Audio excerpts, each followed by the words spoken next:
Hey, good afternoon, everybody. It's me, Messy. I wanted to come talk about a kind of a follow up to our show last night that me and Colleen had, and our investigation that we had Friday night at ISU at the admin building. So interesting. I thought that it would be good to kind of go through and discuss types of mediums. And we have to remember that not everybody speaks the same language. We have that some can whisper to the spirits, some can see things, and then sometimes people can feel things. So there are different types of mediums, and I am the type that is the clairvoyant as well as the empath. So I got double duty. So, yeah, that's fun. A clairvoyant is someone who can actually see beyond the veil. And, I myself can see things that happened within the past. I can hear and see them. If they're willing to show themselves, of course. Sorry, I have a cat that is completely on drugs. I think he's on catnip, pretty sure.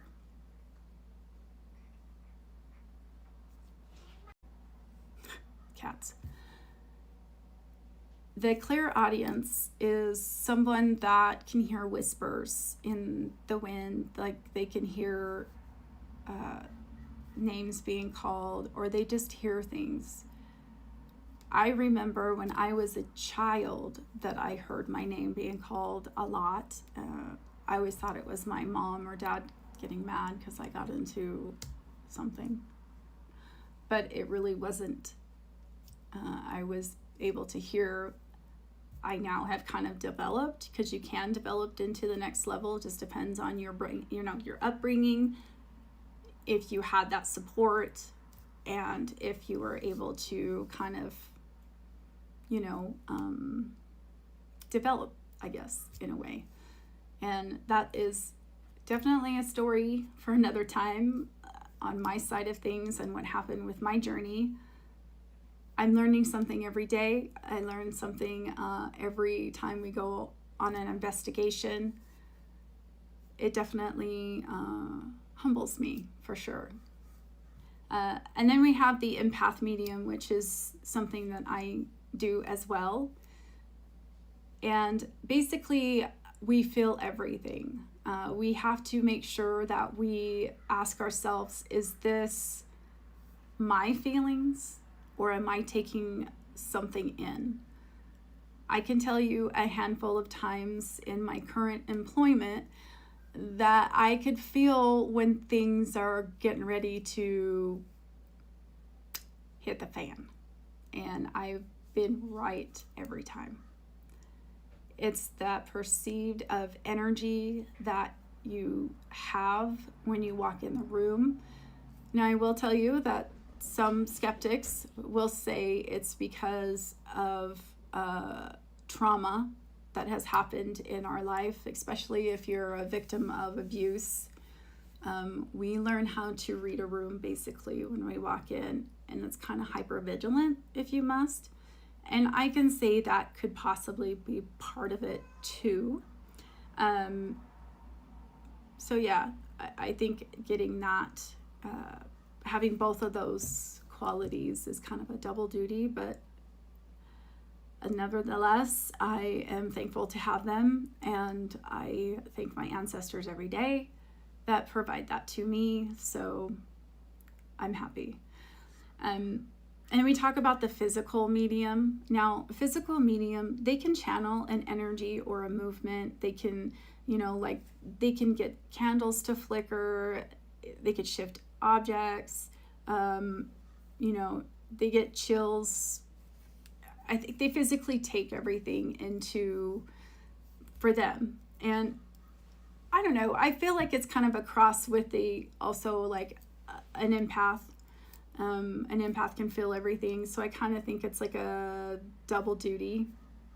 I think it's all the same, but different. Then we have like the trance medium, and these are the mediums that can go into a trance and let a departed soul come in and use their body as a vocal tool, basically.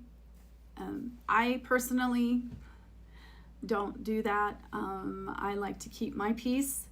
I don't like to have a spirit have free will, so it's good for them. I commend them that they could do that.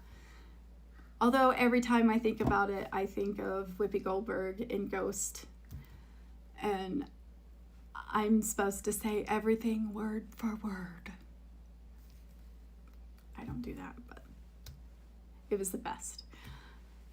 So yeah, what do you guys think? I mean, what abilities do you have that you are trying to hone into? We see other mediums and how they, I guess, get in the moment to open themselves up. For me, I like to listen to music, and it helps me kind of focus on what I need to focus on. Music has been part of my life since I was born, so it's always been kind of a healing mechanism for me as well. And I will tell you, Friday night after I left, I literally had to lay on the grass to kind of center myself a minute, because it is a lot of energy for myself. I do protect my energy, but sometimes you get that one particular ghost, if you will, that will take all your energy because they have so much to say. So yeah, you guys, if you want to watch the investigation, it is on Emergency Encounters on YouTube, or you can go to Facebook and look up Pocatello Paranormal. It'll be on there for a couple weeks, and then it'll move to YouTube. So you guys are welcome to watch it. Some pretty interesting stuff. I'm thankful to work with the team that I work with, and yeah. Which one do you want to open? Which door are you guys wanting to open? Yeah, so that's kind of a little post today about things, and yeah, you guys have a wonderful Tuesday, even though it's a Monday Tuesday. But I always say there's Margarita Mondays and then Taco Tuesday. Why can't you have them all? Just saying. Oh yeah, and don't forget, we have a Speaking of Spirits tomorrow at 7 live, and then we have our Crazy Shenanigans show Thursday at 7. Yeah, it's gonna be interesting. I'm still trying to figure out what color the sky is, because Mad Max, he's like, what color is your world? I don't know. Okay, take care of you guys. Bye.